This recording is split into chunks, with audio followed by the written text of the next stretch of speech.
Fala, gente boa. Bom, eu iniciarei, né, o vídeo, né, seguindo aquela velha tradição, né, ou seja, mostrando fotos antigas de Joinville, né. Bom, a primeira foto que eu mostrarei a vocês, né, será essa foto aqui, tá? Vocês podem reparar, né, que logo no primeiro plano existe uma casa, né, com um mastro, né, com um mastro de bandeira, tá? Essa casa, tá, que aparece em primeiro plano, né, por incrível que pareça, né, para nós hoje é algo totalmente bizarro, né, surreal e absurdo, né, pensar nisso, né, mas essa casa aqui que eu estou mostrando para vocês, né, de 1898 até 1936, aqui funcionou ao mesmo tempo a sede da prefeitura, tá? A sede da Câmara de Vereadores e também a sede do Fórum de Joinville. Então, esses três órgãos que eu acabei de citar, eles funcionavam nessa casa aqui, tá? Essa foto aqui, ela possivelmente, ela foi tirada nos anos 20, tá? Nesse local, né, hoje existe a Praça Nereu Ramos. Pasme, repetindo, aqui hoje, no local, onde existiu essa casa, aqui hoje, existe a Praça Nereu Ramos, tá? Bom, a próxima foto, tá, que eu mostrarei a vocês será essa foto aqui, tá? Só um instante.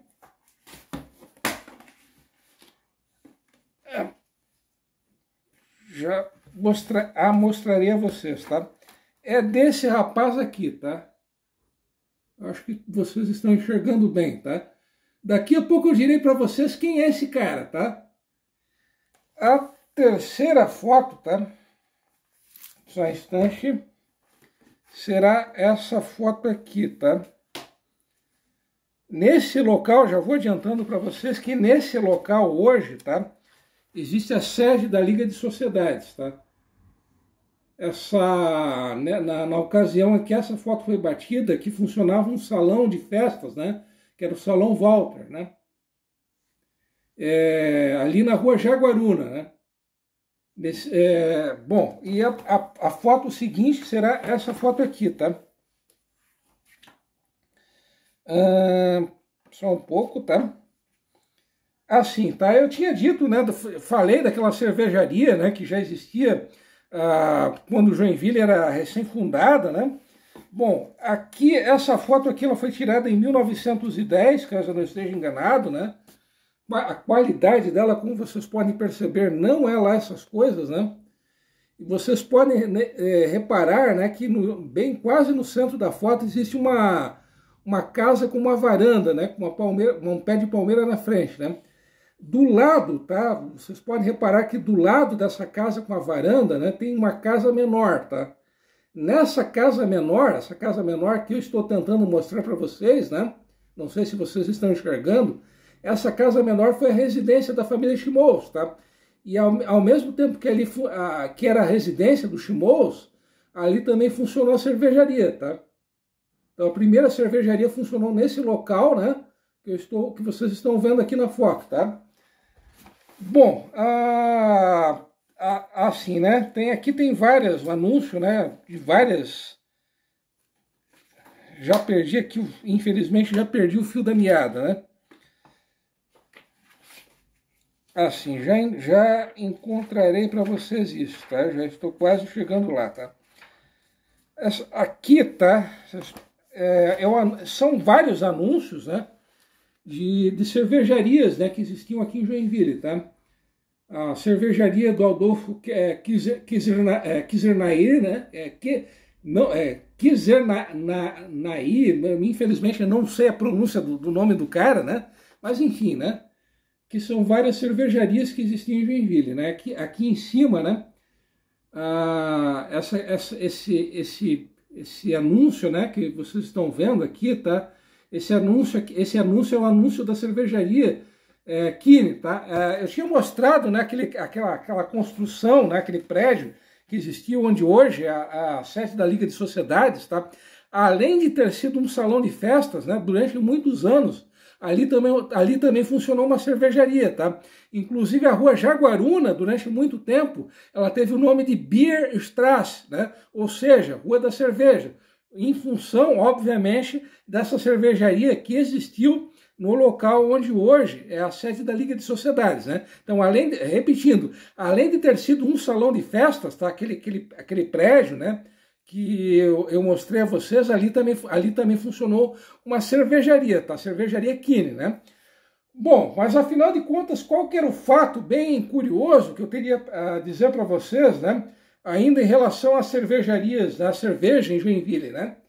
A história da cerveja em Joinville, melhor dizendo, né?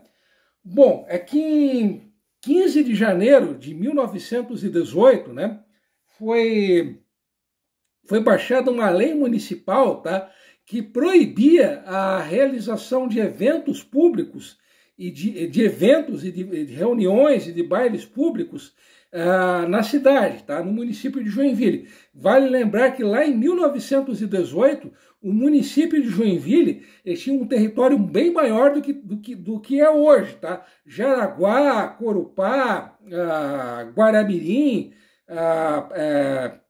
parte de Araquari, todas essas localidades, né, que eu estou mencionando, todas essas localidades, elas faziam parte de Joinville, né? Então era um território bem expressivo que Joinville tinha lá em 1918. Mas voltando, né, essa lei, né, o motivo dela ter sido baixada, das pessoas não poderem mais se reunir, né, não acontecerem mais bailes, né, é que havia um temor por parte das autoridades, né, que pudesse haver, né, durante um desses bailes, né, em alguma dessas reuniões, pudesse haver o início de algum possível levante contra o governo, né, já que a maior parte, né, a maior parcela, né, da população de Joinville lá em 1918 ou era alemã ou era de origem alemã, né, e naquela época, lá em janeiro de 1918, estava acontecendo a Primeira Guerra Mundial, e um dos países inimigos era justamente o então Império Alemão, né? O Império Alemão, que hoje é a República Federal da Alemanha, né? Na época a Alemanha ainda era uma monarquia, né? Até aí tudo bem, né? Tudo bem entre aspas, né? Só que essa lei de 15 de janeiro de 1918, né? Ela não parava por aí, tá? Essa lei, tá, ela também proibia, tá, a venda de bebidas alcoólicas, né, ela também proibia, né, o funcionamento de casas de pasto, né. Casas de pasto, para que vocês saibam, tá, era como se chamava lá em 1918 os tão populares botequins, né. Sim, já houve uma época que um botequim ele era conhecido como casa de pasto, né, ou casa de bebidas, né. Não me perguntem o porquê do motivo, né? A origem, né? O porquê dos botequins antigamente eles serem chamados de casa de pasto, né? Mas enfim, né? Bom, já havia uma lei anterior, uma lei de 1912, né? Que era a Lei 181, que ela é uma lei municipal, obviamente, né? Que proibia o funcionamento de estabelecimentos comerciais aos sábados e aos domingos, né? Só que, então, casas de pasto, né, os botequins, né, melhor dizendo, eles continuaram a funcionar, né, aos sábados e aos domingos. Né? Só que por essa lei de janeiro de 1918, tá, as únicas exceções, os únicos locais que poderiam comercializar, vender bebidas alcoólicas passaram a ser apenas os hotéis. Tá? E só os clientes, né, os hóspedes, né, desses hotéis, que tinham direito, né, a comprar bebidas alcoólicas. Né? O resto da população ficou na seca, né, na maior seca. Né? Vale lembrar que, embora desde 1909 Joinville ela já tivesse acesso, né, já fosse atendida pelo serviço, né, de fornecimento de energia elétrica, tá? Apenas uma quantidade mínima, né, ínfima, de residências que tinham acesso à luz elétrica. Tá? Em 1918 já existia a geladeira, ela já existia em 1918, tá? Só que lá em 1918 você tinha que importar a geladeira, né? Então, obviamente, uma quantidade ainda menor uma quantidade ainda menor de casas, tá, é que tinham geladeiras. Então, a única maneira que as pessoas tinham, né, para se refrescar lá em 1918 era bebendo a popular loira gelada, né? Só que o prefeito da época acabou com o barato das pessoas, né? Bom, antes que vocês me perguntem, tá? Quem que era o prefeito, né? Quem que era o estraga-prazeres, né? Que acabou baixando essa lei proibindo, né, o comércio de bebidas, né? Em Joinville, tá? O prefeito, né, de 1915 até 1921 foi esse rapaz aqui, tá? O Abdon Batista, que dispensa qualquer maiores apresentações, né? Que é esse cara aqui, tá? O Abdon Batista, que diga-se de passagem, era baiano, tá? Ele era oficialmente, né, no registro de nascimento dele, consta que ele era de Salvador. Mas dizem, né, existe uma versão de que, na verdade, ele seria natural da ilha de Taparica, né? Mas enfim, tá? Esse aqui era o prefeito de Joinville na época. Isso oficialmente, tá? Mas por que oficialmente apenas o... Mas por que eu estou dizendo que apenas oficialmente o Abdon Batista era o prefeito, tá?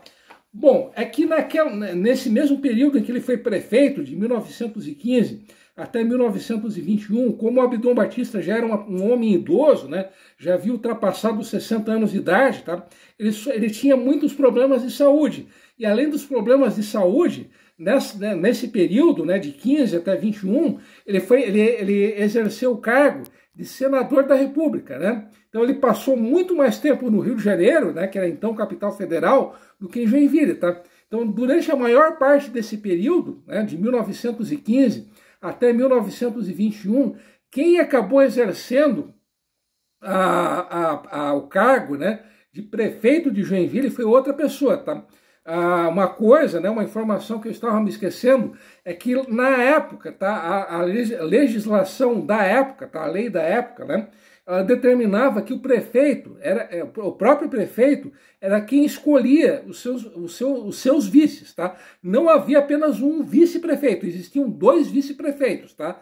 E esses 2 vice-prefeitos, como eu disse ainda há pouco, né, como eu acabei de dizer, eles eram nomeados, escolhidos pelo próprio prefeito, tá?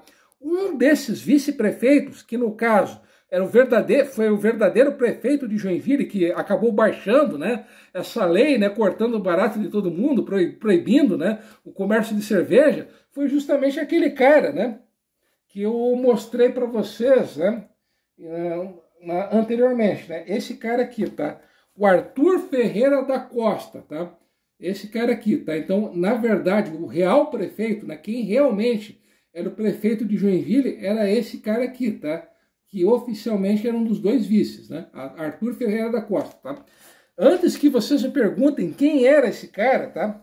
Ele também era baiano, né? Assim como o Abdon Batista, só que ele era natural de uma cidade chamada Santo Amaro da Purificação. Para quem não sabe, essa cidade de Santo Amaro da Purificação, ela é a terra natal do Caetano Veloso e da Maria Bethânia, tá? Então o Caetano Veloso, né? E a gloriosa irmã dele, a Bethânia, eles são naturais dessa cidade, de Santo Amaro da Purificação. Essa cidade de Santo Amaro da Purificação, ela está localizada na região do Recôncavo Baiano, né?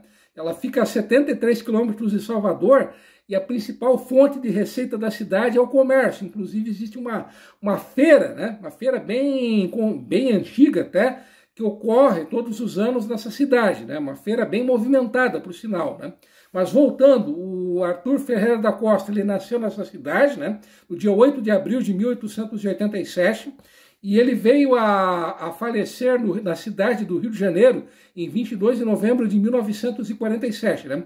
Ele era formado, embora ele tenha se formado em 1908 em Direito pela Faculdade de Direito da Bahia, tá? Ele só veio exercer a profissão de advogado a partir de 1909 em Santa Catarina, né? Então, de 1910 até 1913, ele foi promotor público da comarca do Fórum de Joinville, né? Ele também foi jornalista, ele foi redator-chefe do jornal Gazeta do Comércio, que pertencia por sinal, Albion Batista, né? Ele foi 6 vezes deputado estadual de 1913 até 1930, foi chefe de polícia de Santa Catarina, né? Ele foi secretário estadual da Fazenda, secretário estadual de Justiça, foi diretor-presidente do Instituto Nacional do Mar entre 1943 e 1945, foi senador da República de 1934 até 37, né? E foi presidente da CIG entre 1916 e 1918, né? E na época em que ele foi senador da República, ele foi possivelmente o parlamentar que mais lutou pela construção do Porto de São Francisco, né? Inclusive, foi graças ao Arthur Ferreira da Costa que o governo federal ele acabou dando o ok, né? Acabou aprovando um projeto da construção de um porto em São Francisco, que, na verdade, tá? Durante até os anos 50, né? O que existiam eram trapiches, tá? Na verdade, não existia um porto, o que existiam eram trapiches, eram 4 trapiches, né? E esse porto, né, que nós conhecemos hoje, o atual Porto de São Francisco, ele só veio a ser inaugurado em 1955, tá? Eu tinha dito que o Arthur Ferreira da Costa ele foi senador da República de 34 até 37, né? Ele acabou conseguindo a aprovação desse projeto, né, do porto, né? O Porto de São Francisco ele só começou a ser construído em 1944, né? Então, para vocês verem como a sempre burra burocracia brasileira fazendo seus estragos, né? E mesmo assim, ainda essa obra, né, da construção do porto ainda demorou 11 anos, né? Ele demorou 11 anos para ficar pronto, né? Bom, então, resumidamente, essa foi a história do Arthur Ferreira da Costa, né? O cara que uma última curiosidade, né? algo que eu estava me esquecendo, tá? É que esse decreto, tá? Que de 15 de janeiro de 1918, que proibiu o comércio de cervejas, né? De bebidas alcoólicas, né? Em Joinville, tá? Quem assinava, tá, esse decreto não era o Arthur Ferreira da Costa, era o Arthur Carstens, né?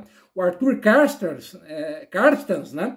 Ele era o secretário do prefeito, né? Então, o cara, muito malandramente, né? Ele não assinou o decreto. Quem assinou o decreto foi o secretário do cara, né? Então, o Arthur Ferreira da Costa, que não era bobo nem nada, né? Uma última informação, algo que eu já estava me esquecendo também, tá? O Arthur Ferreira da Costa, que não era bobo nem nada, né? Em 1910 ele se casou com uma das filhas do Albion Batista, que era a Tereza Cristina, né? Então, sim, ele também foi proprietário de um moinho em São Francisco, tá? Um moinho de arroz, né? E ele foi um dos proprietários, né? Do moinho Joinville, tá?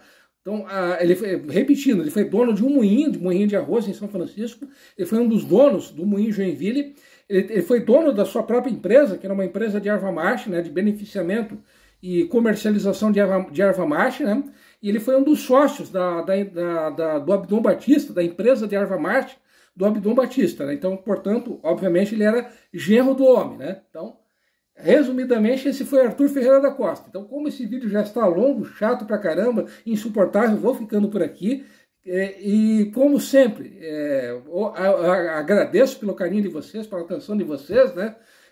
E, como sempre, tradicionalmente, fui!